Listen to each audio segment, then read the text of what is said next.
Isha, how are you? Hi Shahira, I'm fine. How are you? Good. It's been such a long time we didn't have a chat, right? Yeah. I am very eager. I have a lot of questions to ask you, but I do have one specific questions that I am really wanted to know, like from your point of view. I have read this one article that says pets are for people who don't have children. What do you think of that? Oh, that's a good question, by the way. From my opinion or my perspective, I've I think I've seen lots of people, having a pet as their, as called child. Um, and then um, for me, it's for some people it's an option because not all people are fortunate enough to have children, you know, and also some of them some of them can have children, but they chose to live as a couple for maybe like 5 years, and then later on maybe has a child afterwards. But from what you're asking me just now, that pets are for people who are to have a child, I think it's really good for them because pets it feel also like a love in most people's life.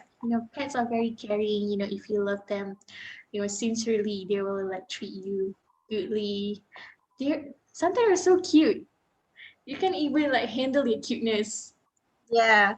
Yeah, and also having a pet is like you have a child, like you giving them names, beautiful names like Kylo, like for example Mochi, like Mango, such a cute. And some people also name their pet based on humans' names, like Kelvin, Mhm. um, and like Mia, and so on.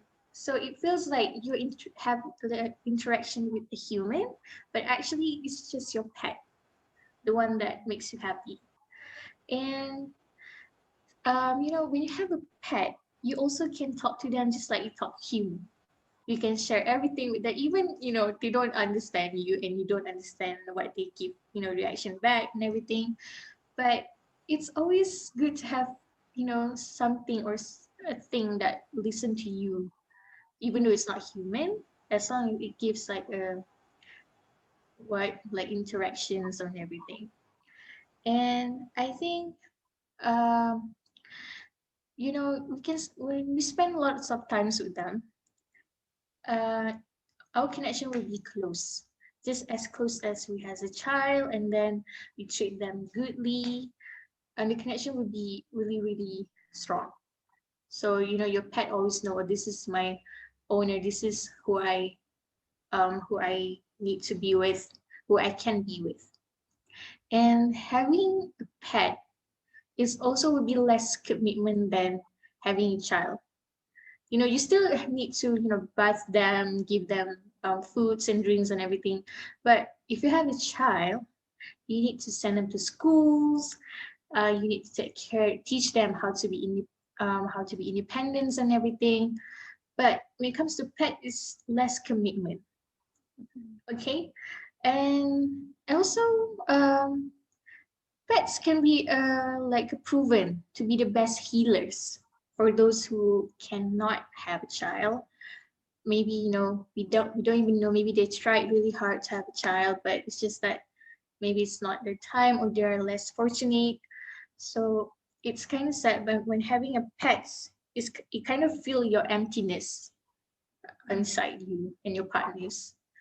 And also they also give them a chance, give us human a chance to live like a parent and make realize that what it is actually to be a parent.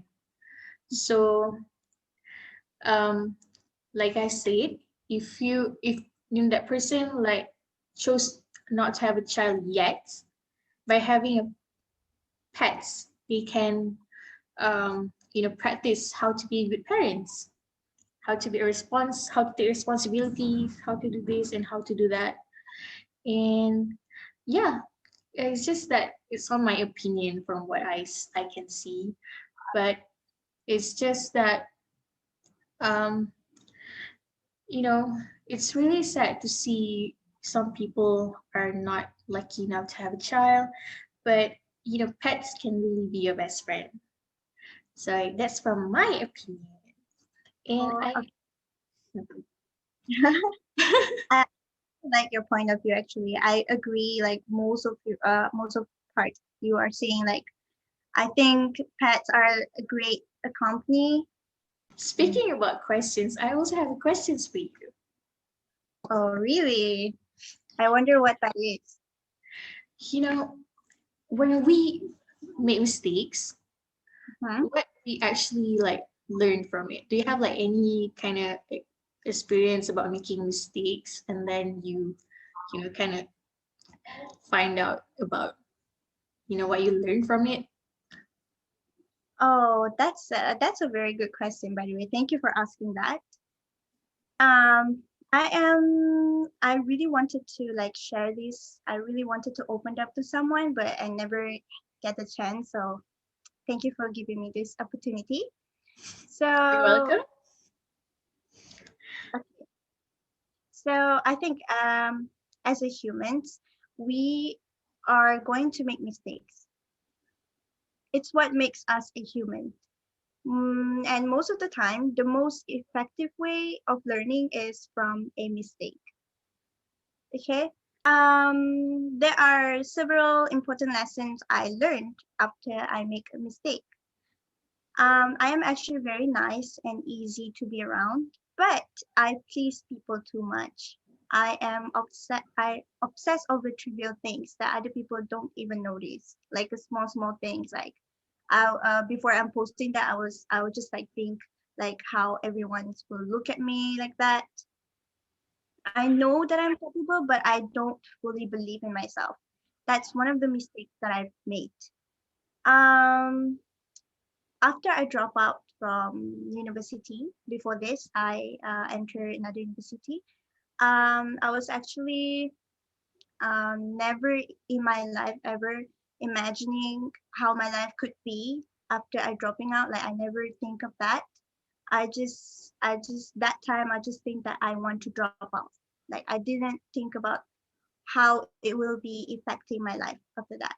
So for a couple months, after I dropping out from that university, in every situations, the worst scenario is my biggest thought. I always like the positive thing that happened to my life. I'll always like change it to be negative.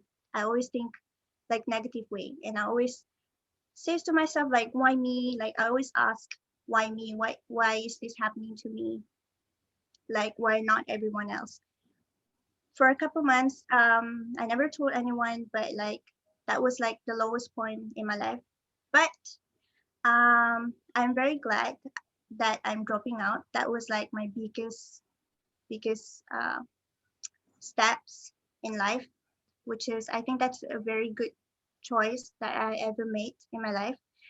But there's a lot of consequence after that. So for a good like 5 months, I think 4 to 5 months, I've been crying in my rooms. I've been thinking like, what should I do in my life and stuff. So one night, I was scrolling TikTok and I stumbled upon this video.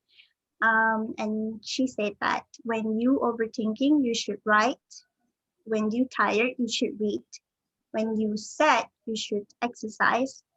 And when you feel anxious, you should take an action. And when you're confused, you should like take a walk.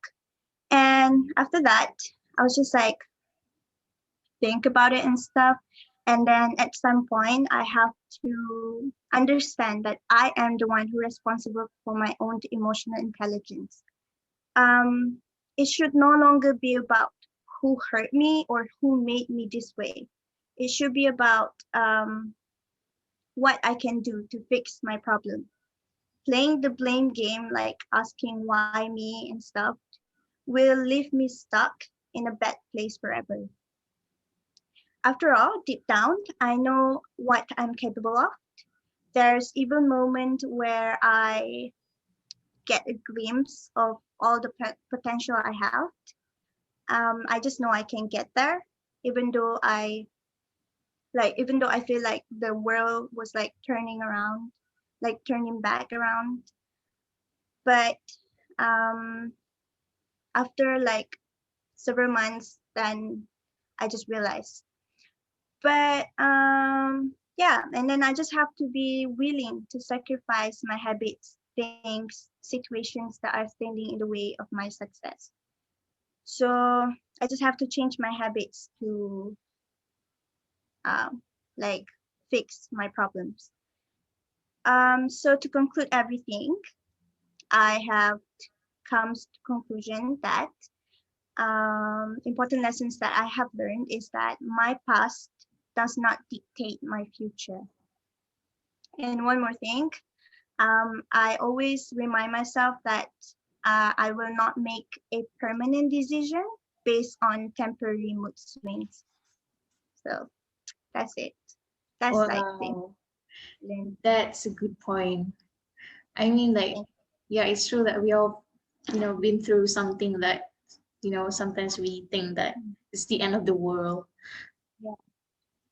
Yeah, it's really, nice to have like this kind of talk with you. We should do this more often, by the way, I Yeah, think. yeah, that's true. We should do this more often.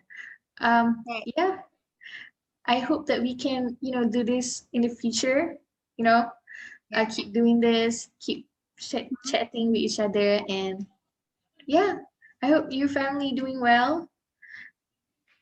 Oh, you too. Thank you so much. Um, happy Eid. Happy Eid. Happy Eid Mubarak. Bye. Have a good day. Bye. You too.